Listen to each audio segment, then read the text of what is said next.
Hello folks, we are at Chicot State Park in Louisiana. It's a nice Louisiana swamp state park. It's we got lucky. Our site that we reserved was being the people that had been on it were just moving off it, so we asked if we could move to another site, and they gave us this one. And this one is really nice.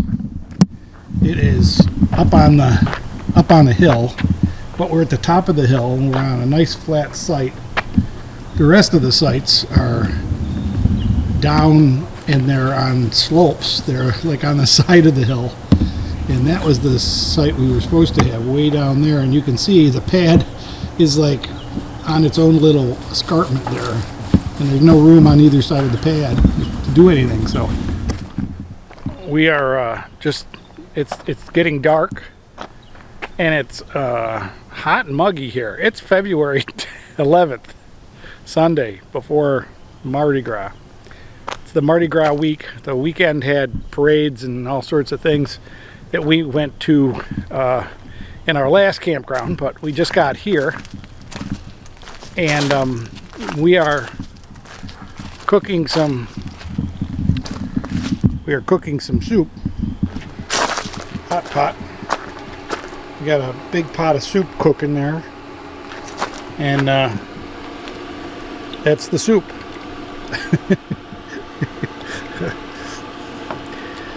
I find when I buy cans of soup, the easiest way to do it is to just boil water and heat it up.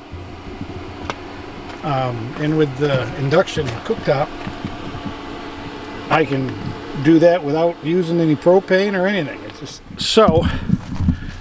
A lot of this campground is on real rolly. This is what they call the southern campground, and it is very rolly. It's just hills all over the place, and so some of them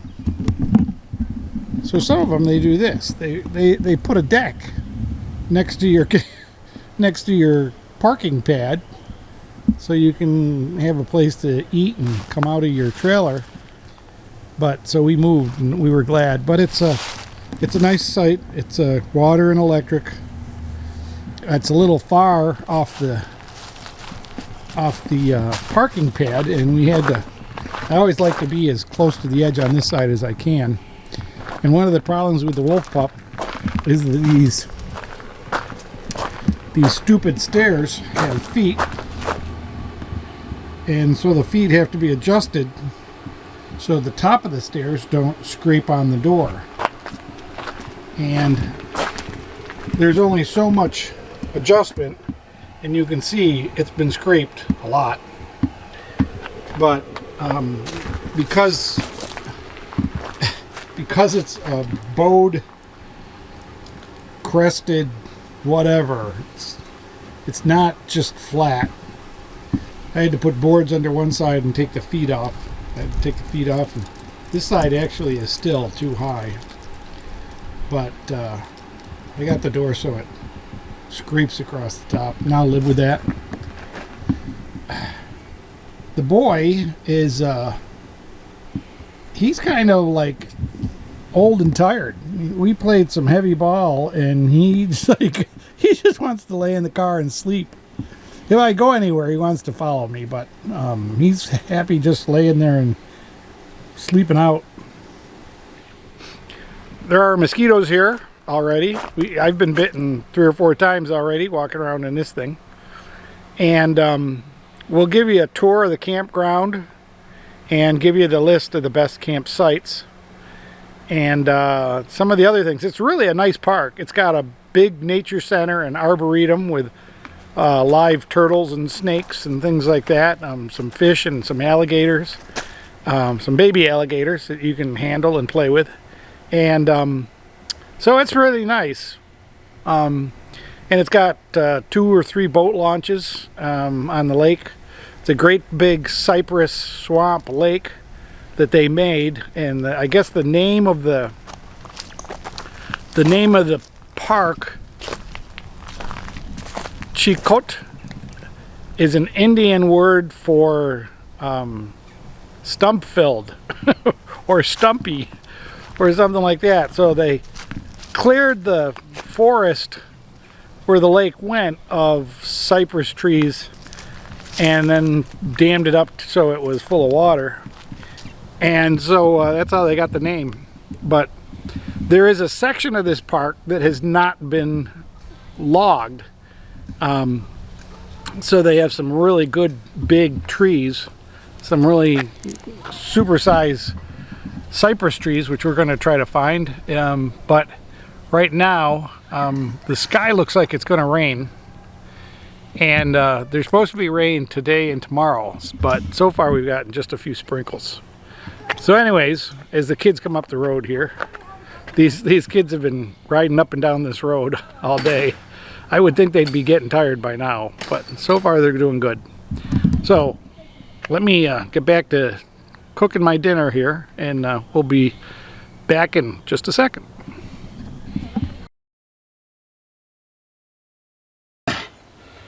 To me, camping out isn't luxury, isn't perfect until you have pancakes for breakfast. So we're gonna turn this light off because I can't stand it.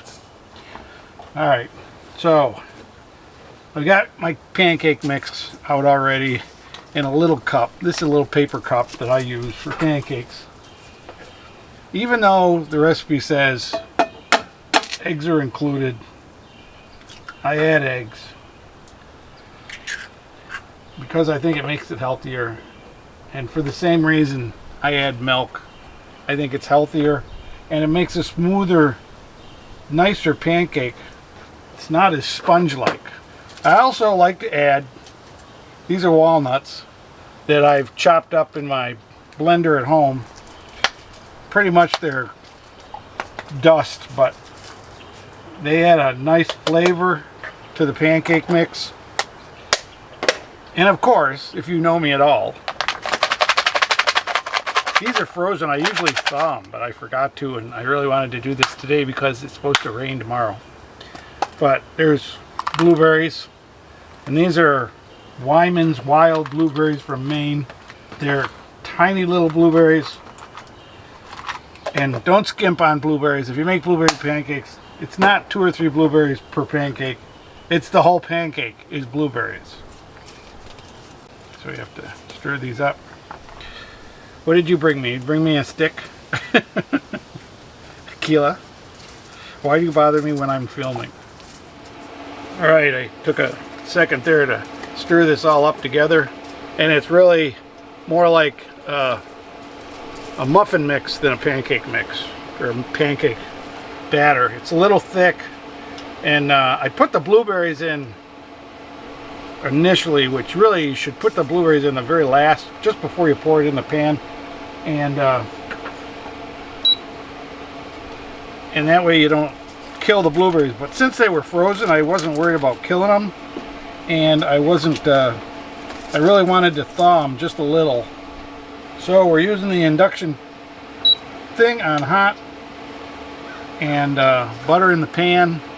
And if you buy an induction cooktop, buy induction pots and pans that are sturdy. I bought a set from Walmart for $100, and they bend up. They don't transfer the heat very well. This is, you know, I like cooking outside because it doesn't dirty up the inside of the trailer. We have it on high, which is 425 degrees according to the little thermometer on the front, but there's one higher, which is called Sear and Max, and I'm running a tea kettle inside off the same electrical circuit, so I don't want to blow them, so I'm going to let it go slow. And also, because the batter's so thick and the blueberries are frozen, I want it to cook kind of slow. Good heat, but not fast. This is the morning stick for the day. This is the I want to play with a stick. The fire place has tons and tons of firewood in it. He just is too lazy to pull it out. The induction cooktop, when you take the pan off the top, it gets angry. So you have to be careful not to let it shut off, because it'll shut off automatically. And I always flip it a couple times. I'm going to turn the heat down a little bit, because you always want them. You always want the middle of the pancake cooked. Now in the microwave, regular banquet pre-cooked sausage is my very favorite sausage. And this is my method of buttering the pancake. You take the whole stick and just rub it around. It's also the way I butter grilled cheese or toast. I got a brand new thing of maple syrup here from New York. Perfect blueberry walnut buckwheat pancake. Thank you, Brian. I'm gonna finish breakfast, and since they're paper plates, there's no dishes to clean up. Well, maybe the silverware. I do wash the plasticware and you reuse it. It goes too fast if you don't. And we'll rinse out our teacup and the mixing bowl we already threw out. So it's the best way to camp, in my opinion. I know it makes waste, but you know, it's paper, so it's good waste. Compost's pretty good, so it's not plastic. And we save the plasticware. So, all right, folks. Well, thanks for watching me cook. Let's move on to the next adventure in this episode of Rick and Aquila Going Nowhere Fast. We are walking into the Arboretum and Nature Center, and of course it's posted no dogs, no pets, which is sad. I should put his little thing on him and walk him in here as a service dog. But it's 3 o'clock, so they may even be closing. But we'll take a look. Well, I'm lucky. It's not closing until 5, and it's only 3.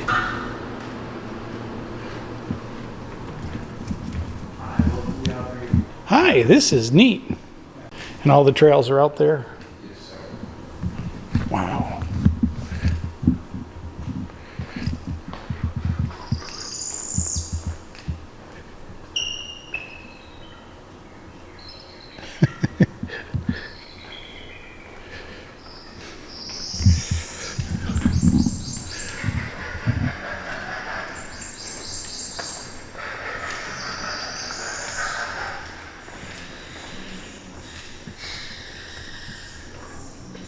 Kind of like a big old cypress.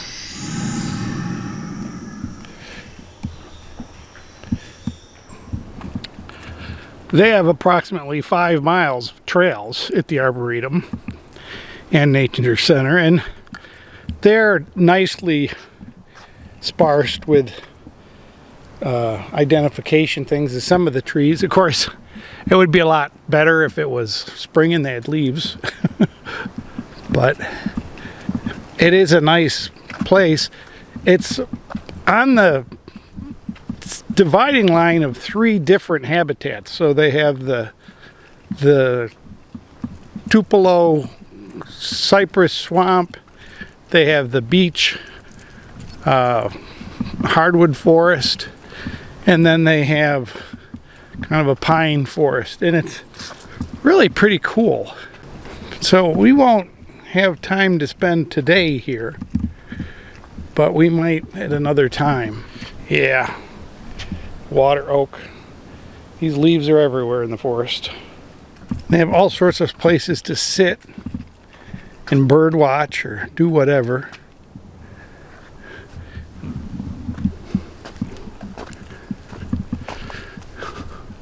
I think it must have rained. Yeah. Flowering dogwood, which has no leaves right at the moment. I think that's that right there. This is a great little hike. I wish Keela could have come. He's right over there. We're gonna be back to him in a minute. We are at the old Louisiana Arboretum. It's on a road outside of the state park, and it is quite old. Let's see, the new Arboretum and Nature Center is inside the state park, where it can be better protected, probably. Right. Similar to the other one, it's pretty nice. I was told they had a lot more bigger trees over here. 1963, Louisiana State Arboretum, built under the administration of the Honorable Jim Davis, Governor of the state of Louisiana. These trails over here seem to be better marked. They have many more tree markings and a lot more signage. Probably, obviously, it's a much more developed arboretum than the other side looks fairly new. It's got a lot of computer generated signs and stuff as opposed to the real signs that people make. And there's what I was curious about, what the original soils and everything are. But they have neat classroom facilities and stuff over here. And this just goes on forever. Way down there, all this stuff. I don't think we're gonna spend a lot here, but she did tell me that some of the trees over here are really huge, which these trees are huge, but they're oaks. I thought she said there were cypress over here, but maybe we just have to get down to the lake. We are certainly among some giants over here. These are some huge trees. I guess they're mostly water oaks, which, you know, like every oak, they grow to humongous size, but look at the one way back there in the woods. He's huge. They're up here on this hill. I guess it's a alluvial plain sand hill, something like that. And they're really exposed to the wind, so they kind of fall apart. This is a really nice arboretum. It doesn't look like they tend to it too much, but you know, a good arboretum doesn't need to be tended to as much as people think. He's curious. He likes it. Here is a map of the state park and the upper campground. A review of that, but it looked like they were doing a whole water system and it was just a big mud pit with no hookups. And here's the southern part of the park. And the major difference between the northern and the southern is the southern part is more like a roller coaster, and the northern part is absolutely flat with the water doesn't go anywhere. It just pools in the campsites. But you can see some of the campsites are pretty level and nice and long and deep, but some of them on the other hand are really sloped down and they're kind of flooded in spots. So you got to know your campsites. As we were walking around, we did see a 1994 A-liner parked at one of the better sites, and we went exploring down to the lake and looking for the boat launch and boating sites, and you had to cross this big bridge which gave you a pretty good view of the lake. The lake's pretty neat. It's just surrounded by these cypress trees, and they lose their leaves during the winter. And this is a sign that, in my opinion, should be on every road in a lot of states. So, but this is the lake and the boat launch. There's a covered boat dock there that says "Private, stay away." And there's a great big long fishing pier that's a pretty nice looking fishing pier. But they do have signs up that say "Do not consume the fish" or they're contaminated with toxins. So be aware. So it was a pretty nice park. So we really enjoyed our time there. And since this is getting kind of long, we're going to say thank you for watching. Hope you subscribed if you haven't, and leave me a comment. And we'll see you on the next one. Thanks, folks.